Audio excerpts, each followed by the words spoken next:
What's up, friends? Today we are talking about a much-loved shoe from Saucony, and also a shoe that has been missing for a couple of years. But not to worry, it's back now. This is the Hurricane. Saucony has brought back the Hurricane with version 24. Let's get into it. Okay, right off the bat, this video is in collaboration with my friends over at Roadrunner Sports. Roadrunner Sports was good enough to send me this pair of the Hurricane 24 for the purpose of review. However, as always, they haven't told me what to say. They don't have any editorial privileges, and all the thoughts and opinions are my own. So with that said, you can pick up a pair of the Saucony Hurricane 24 from Roadrunner Sports for $160. Now, if you liked the Hurricane 23, doesn't necessarily mean that you're going to like the Hurricane 24, because Saucony has made some big changes. And I think overall they are very good changes. But of course, that's for you to decide. The Hurricane 24 now has 38mm in the heel, 32 in the forefoot for a 6mm drop. So remember, the previous version had 33.5 in the heel, 25.5 in the forefoot for an 8mm drop. So we have increased the stack height and lowered the drop. I think that's a good combo for this type of shoe. Now, remember, the Hurricane 24 is a stability shoe, but this time Saucony relies on inherent stabilization. But we'll get into those stability elements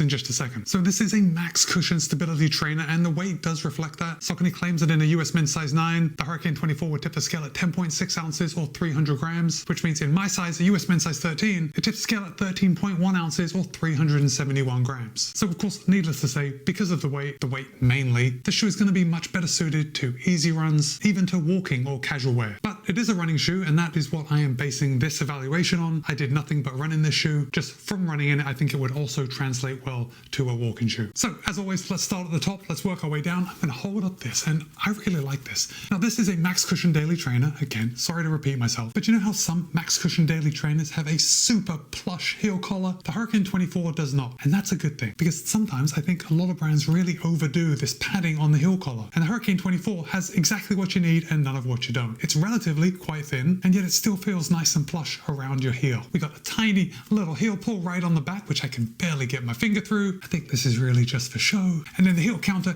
is super rigid, which I would expect nothing less, especially in a stability shoe, but also especially in a daily trainer. That just tends to be the way it goes. Anyway, because of this, no heel slip whatsoever. The step-in feel was nice. I felt very secure once my foot was in the shoe. Oh, and the Hurricane 24 does fit me true to size. It fits me the same, maybe even better than some other Saucony shoes. And the only reason I say that it fits me better than some other Saucony shoes is because when I tied these on, I didn't find the eyelets were so close together when I tied it down. There aren't too many overlays on this shoe. We have some branding on some TPU coming from the back up to the eyelet chain. Got an underlay coming around the toe box, which creates a very roomy toe box when your feet are in there. Of course, coming along the eyelet chain, we have a little bit of reinforcement. Got the Saucony S right here. And now that we're up at the eyelet chain, let me show you this. You see these little orange tabs? Rather than just having loops in the eyelet chain, we have these little orange tabs which tie into the middle part of the upper. So when you pull those laces tight, it creates a little tension on the side, thereby increasing the midfoot lockdown. And it seems to work. I did have an excellent midfoot lockdown on these Hurricane 24. Okay, the tongue is just like this heel collar.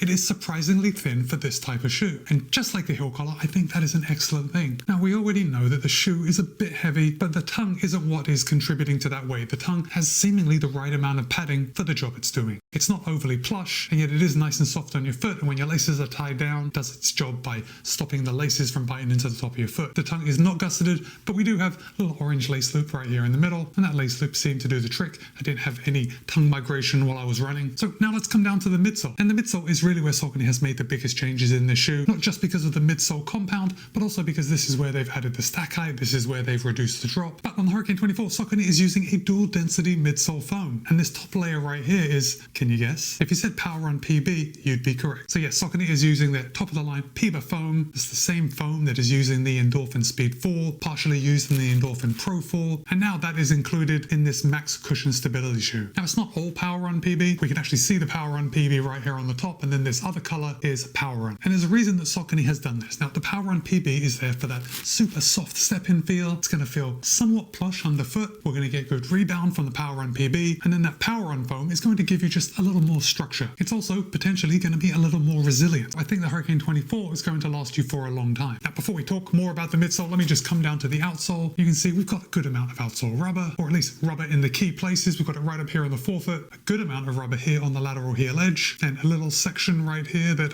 I don't think anyone is actually touching. I am seeing a little bit of wear on my lateral heel edge, which for me is totally to be expected, especially in a shoe of this weight, and that I would really only be running slow in this shoe. Now, if I hold this shoe up, you are going to see some of the stability elements right in front of you. And you may not know it to see it, but right here on the medial side, we have additional Power Run foam. You can see this comes down sort of level to the outsole rubber. Well, it's not totally level because I'm not seeing much wear, but the point of having this additional foam on the medial side is to stop your foot from collapsing in too much. That is, if you need those stability elements to help keep your foot tracking the way it should. But also, if I hold it up again, you can see this white foam right in the middle. That's Power on PB, folks. Now remember, when I held it up, I pointed out that just this top layer here was Power on PB. Well, the Power on PB actually is this top layer, and then it comes all the way down to the bottom. So what we've got coming around the outside is almost like a frame of Power on foam. Now, if you are familiar with previous versions of the Hurricane, you know that the Hurricane used to have a TPU frame for support. Now, Saucony and a lot of other brands are getting away from that level of control, and they're using more of an inherent stability. So think foam rather than plastic pieces. So back to the Hurricane 24 with a Power on PB on the top coming through the middle, and then the outer frame of Power on. This is Saucony's center path technology. And the center path technology is really exactly as it sounds. The shoe is designed to keep your foot centered and moving forward. So these sidewalls of the foam come up quite high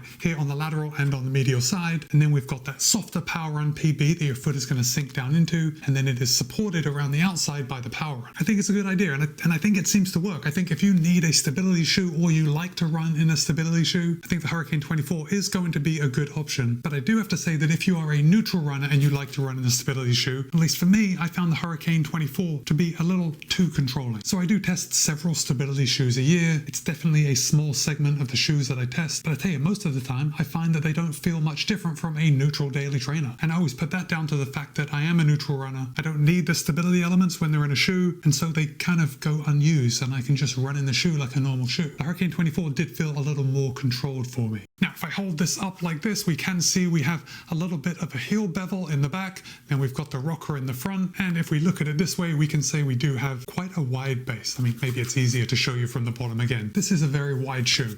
From the top, we can see the sole flare comes out quite far. And I'm showing you these things because to me, the Hurricane 24 ran kind of clunky. And I wish I could think of a better word, and perhaps it's just my running style, but I didn't find the Hurricane 24 was a very smooth running shoe. And after my first run, I did take it off and I did look at this heel bevel because I found that when I am coming down on the lateral heel edge, it just felt like there was a lot of foam back here. And then the shoe kind of whips me into shape and keeps me on the center path. And it kind of felt like I was being manhandled. Wait, can I say manhandled? Person handled. Anyway, it wasn't the smoothest running experience. I did find it very comfortable. However, if this is the first daily trainer with Power on PB and your only other experience with Power on PB has been in the Endorphin Speed or the Endorphin Pro, this is not the same Power on PB as those shoes. I'm quite sure Saucony has tweaked the formulation just a little bit, maybe to make it a little firmer, a little more resilient, because ultimately in a shoe like this, you are going to be running a lot more volume than you would in either the Speed or the Pro. So the Power on PB needs to stand up to a little more punishment. So even though the Hurricane 24, it is very comfortable, it doesn't feel responsive. When I was running in this shoe, I had no desire to pick up the pace. I was just going out for very easy and recovery runs. So my opinion is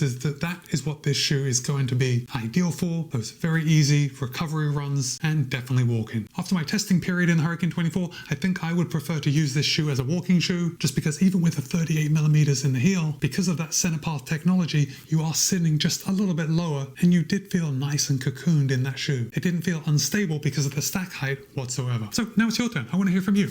Have you ever run in the Hurricane? Have you been looking forward to the Hurricane 24?